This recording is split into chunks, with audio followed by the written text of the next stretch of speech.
ഇപ്പോൾ പുറത്താക്കണമെന്ന ഒരു നിലപാടാണോ നിങ്ങൾക്കടക്കമുള്ളത്? പുറത്താക്കുക എന്ന് പറഞ്ഞാൽ അദ്ദേഹം തെറ്റുകാരനാണ് എന്ന് തെളിഞ്ഞു കഴിഞ്ഞാൽ ഉറപ്പായിട്ടും അദ്ദേഹത്തെ പുറത്താക്കണം. പക്ഷെ തെറ്റുകാരനാണോ അല്ലയോ എന്നുള്ളത് ഈ ഒരു സമയത്ത് നമുക്ക് അറിയാൻ സാധിക്കുന്നില്ല.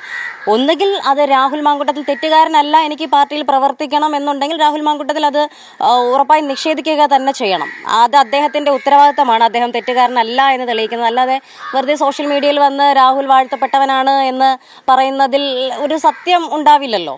ആ ഒരു കാര്യം ആർക്ക് വേണമെങ്കിലും, ഇപ്പം എനിക്ക് വേണമെങ്കിലും പറയാമല്ലോ. ഇപ്പം ഞാനിത് നിഷേധിക്കുന്നത് കൊണ്ട് അങ്ങനെ പറയുന്നു. അല്ല, എനിക്ക് രാഹുൽ പ്രിയപ്പെട്ടവനാണെങ്കിൽ എനിക്കും അത് തന്നെ പറയാം. അതിൽ യാതൊരു സംശയവുമില്ല. എനിക്കിപ്പോൾ രാഹുലിനെ പ്രൊട്ടക്റ്റ് ചെയ്യണമെന്നുണ്ടെങ്കിൽ ആവാം. പക്ഷെ തീ ഇല്ലാണ്ട് പുകയുണ്ടാവില്ലല്ലോ. സജിന തന്നെ എഴുതിയ അവസാനത്തെ പോസ്റ്റിൽ അക്കമിട്ട് ചില ചോദ്യങ്ങളുണ്ട്. എന്തുകൊണ്ട് രാഹുൽ ഇത് വ്യാജമാണെങ്കിൽ നിയമ നടപടി സ്വീകരിക്കുന്നില്ല എന്നതടക്കം.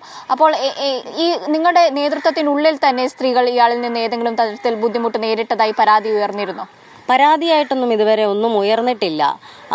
എന്തുകൊണ്ടെന്നാൽ അറിയാമല്ലോ, രാഹുലിനെ പോലൊരു വ്യക്തി ഇത്രയും ഫേമസ് ആയിട്ടുള്ള പാർട്ടിയിൽ മാത്രമല്ല പൊതുജന മധ്യത്തിൽ പോലും അദ്ദേഹത്തിന് ഉള്ള ഒരു ഫേമസ് ഒരു വ്യക്തിത്വം നിങ്ങൾക്ക് എല്ലാവർക്കും അറിയാവുന്നതാണ്. അദ്ദേഹം എത്ര വലിയ ശക്തനായ ഒരു നേതാവാണെന്ന്. അപ്പോൾ അത്രയും ഒരു ശക്തനായ നേതാവിനോട് കിടപിടിക്കാൻ ഒരുപക്ഷെ ഒരു പെൺകുട്ടികൾക്കും കഴിഞ്ഞെന്ന് വരില്ല. അവരുടെ പ്രതികരണശേഷി എന്തുകൊണ്ട് നഷ്ടപ്പെട്ട് അവർ സൈലന്റ് ആവുകയാണ് പല സന്ദർഭങ്ങളിലും ചെയ്യുന്നത്. എങ്കിൽ മാത്രമേ അവർക്ക് തുടർന്നുള്ള രാഷ്ട്രീയ പ്രവർത്തനം നടത്താൻ സാധിക്കുകയുള്ളൂ. അപ്പോൾ ഇത്രയും വലിയ ശക്തനായ ഒരു നേതാവിനെ എതിർത്തുകൊണ്ട് അവർക്ക് മുന്നോട്ട് പോകുന്നതൊക്കെ വളരെ ബുദ്ധിമുട്ടായിട്ടുള്ള കാര്യമാണ്. ഇപ്പോൾ കുറച്ച് നാൾ മുമ്പ് തന്നെ ഈ പ്രശ്നം വന്നപ്പോൾ തന്നെ നമ്മുടെ ഷാനിമോൾ ഉസ്മാൻ, പിന്നെ ബിന്ദു കൃഷ്ണ, ഇവരൊക്കെ ഇതിനെതിരെ പ്രതികരിച്ചു കൊണ്ട് വന്നതാണ്. ഏറ്റവും വലിയൊരു കാര്യം എന്ന് പറഞ്ഞാൽ ഒരു സിനിമാ നടിയുടെ പ്രശ്നം വന്ന ആ സമയത്ത് PT തോമസ് അദ്ദേഹമാണ് ഏറ്റവും കൂടുതൽ ആ ഒരു നടിയെ പ്രൊട്ടക്റ്റ് ചെയ്തുകൊണ്ട് മുന്നോട്ട് വന്നത്.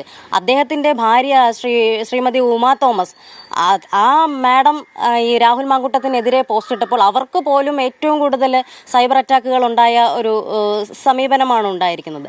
അപ്പോൾ പിന്നെ സ്ത്രീകളുടെ ഏതൊരു വിഷയത്തിലായാലും ശരി, രാഹുൽ മാങ്കൂട്ടത്തിനെ പോലൊരു വ്യക്തിക്കെതിരെ ഒരു പരാതി പറയാൻ ഒരു സ്ത്രീയും അധികം അങ്ങനെ പെട്ടെന്നൊരു ഇത് കാണിക്കുമെന്ന് എനിക്ക് തോന്നുന്നില്ല.